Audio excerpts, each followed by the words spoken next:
April 16th, 1945, 14:20 hours. Prisoner of War Camp 186, Tambov Oblast, Soviet Union. Oberleutnant Klaus Brenner pressed the barrel of his Walther P-38 against his right temple. The metal felt cold, even through the spring afternoon heat radiating off the wooden barracks behind him. His hand didn't shake. That surprised him. 3 years in Soviet captivity had taught him many things, but steadiness in the face of ending had not been among the lessons he'd expected to master. The pistol had been a gift, or rather, a trade.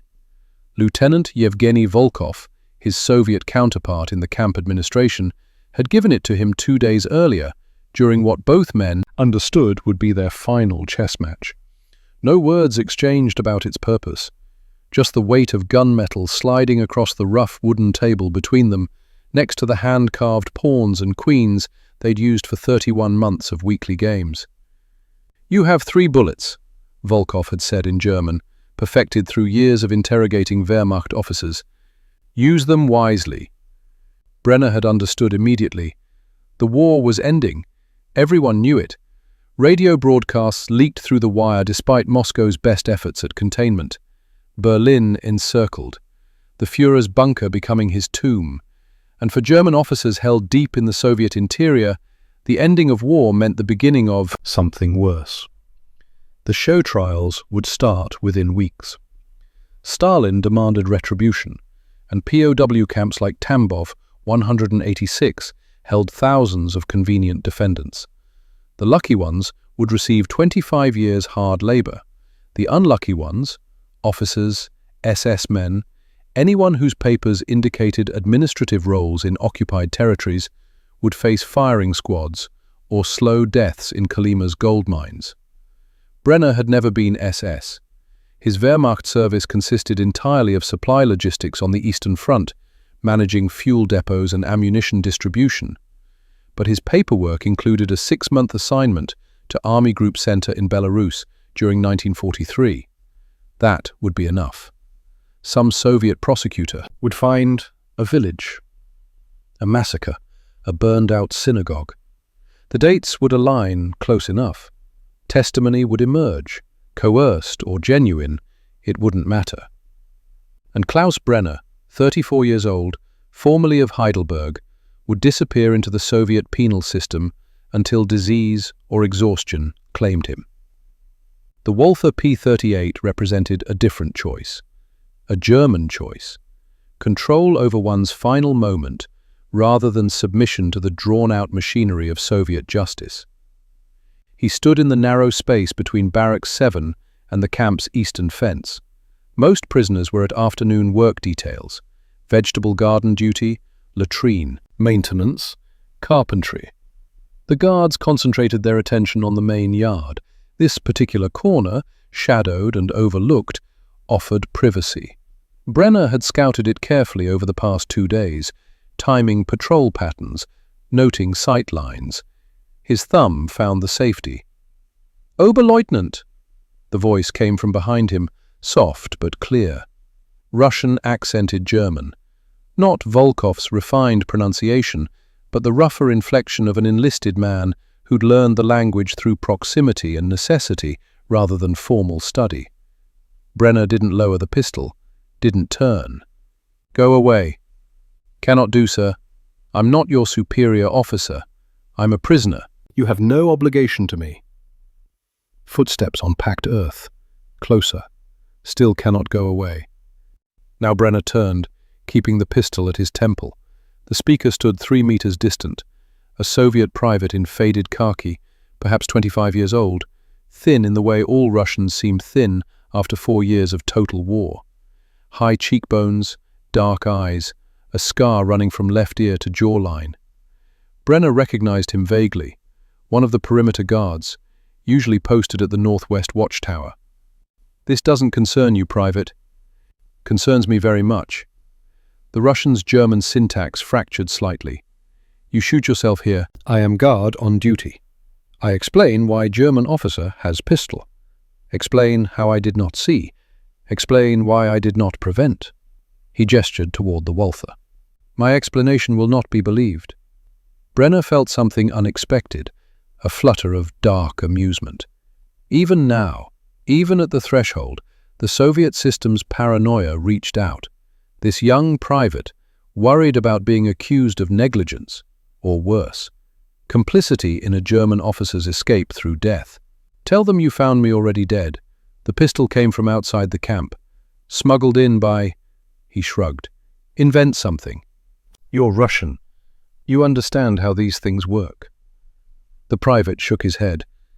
"I understand that if you die here, I die soon after.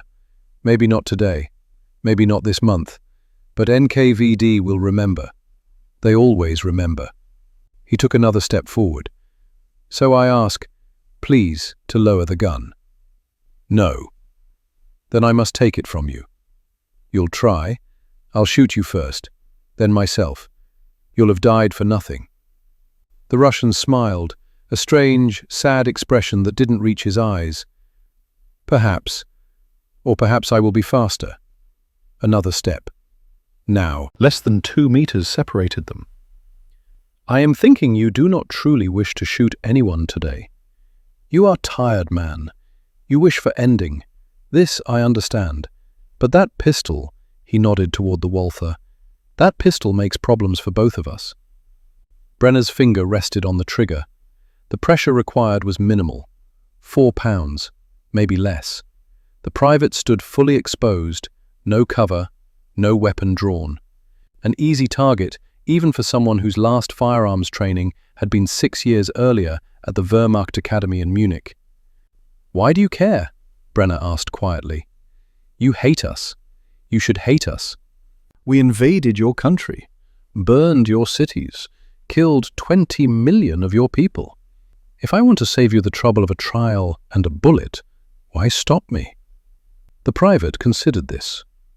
For a long moment, only the distant sounds of the camp filled the silence. Metal striking metal from the workshop, voices calling orders, a radio crackling through an open window. "You ask why I care," the Russian finally said. "Truth? I do not know complete answer. Perhaps because I am tired also.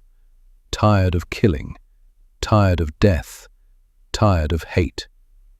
He gestured around them, taking in the barracks, the wire, the watchtowers. "This place, we keep you alive here, feed you.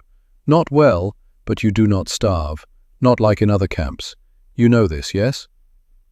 Brenner nodded fractionally. Tambov 186 had a reputation among German POWs as relatively humane. No systematic beatings, no death marches. The commandant, Colonel Sergeyev, ran his facility with bureaucratic precision rather than vindictive cruelty. Men died here, from disease, from accidents, from despair, but not from deliberate malice. "We keep you alive," the private continued, "because war will end, because somewhere, someone decides that keeping prisoners alive is better than killing them all. Maybe this is political, maybe strategic, maybe—" He paused, searching for words. "Maybe just small piece of mercy in world that has forgotten what mercy is." He stepped forward again, 1 meter now, close enough that Brenner could smell tobacco on his breath, could see the threadbare patches on his uniform where moths had eaten through the fabric. "If you die here," the Russian said softly, "that piece of mercy dies also. And I think—" He met Brenner's eyes directly. "I think we have both seen enough death. I think maybe it is time for different choice." Brenner's hand trembled, the first tremor since he'd raised the pistol. "You don't understand. The trials, the camps after Kolyma, Vorkuta. I won't survive that." "Perhaps not. Perhaps you will." The private extended his hand slowly, palm up. "But you do not know. None of us know what comes next. Only God knows. And if there is God," he shrugged, "then meeting him should be his choice, not yours." The trembling spread from Brenner's hand to his arm. The Walther wavered. "Give me the pistol, Oberleutnant, please." Later, witnesses would disagree about the exact sequence of events. The guard in the northwest tower thought he heard voices raised in argument. A prisoner returning early from latrine duty saw two figures struggling. The camp's deputy commandant, reviewing patrol logs 3 hours later, would note an irregularity in the perimeter check timing, but think nothing of it.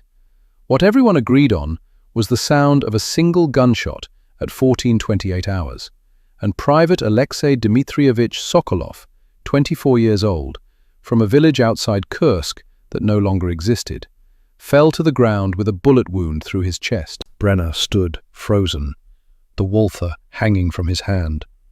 He hadn't pulled the trigger. He was certain of that.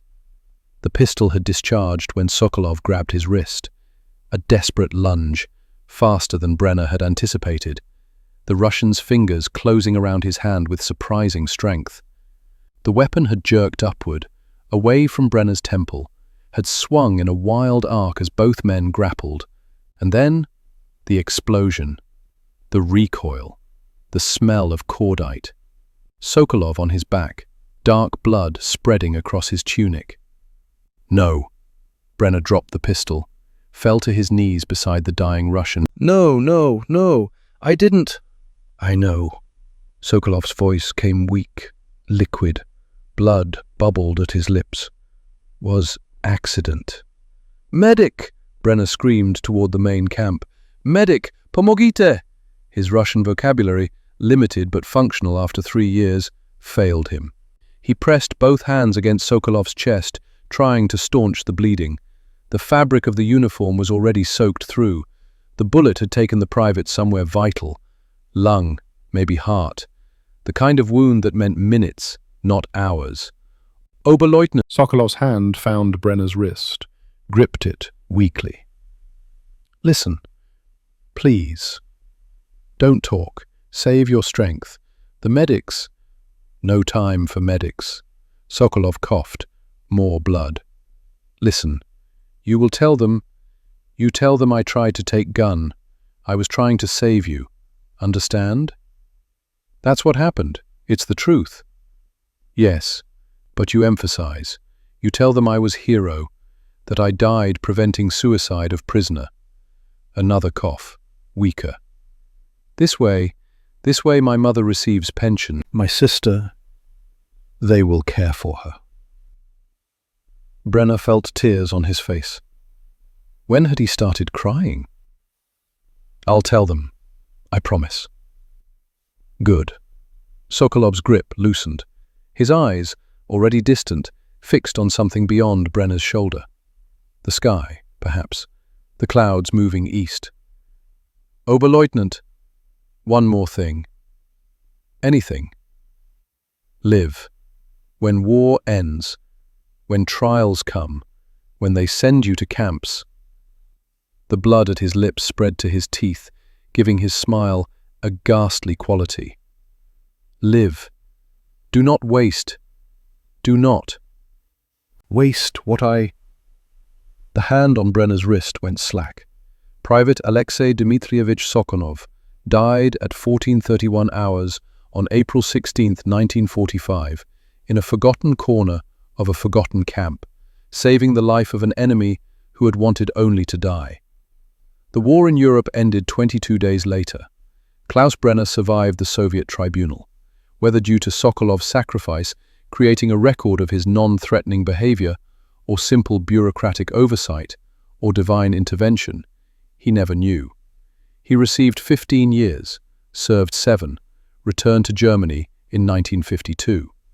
He spent the remaining 43 years of his life trying to honor a debt he could never repay to a Russian private who had decided for reasons Brenner still didn't fully understand, that mercy mattered more than hate, that preserving life, even enemy life, was worth dying for.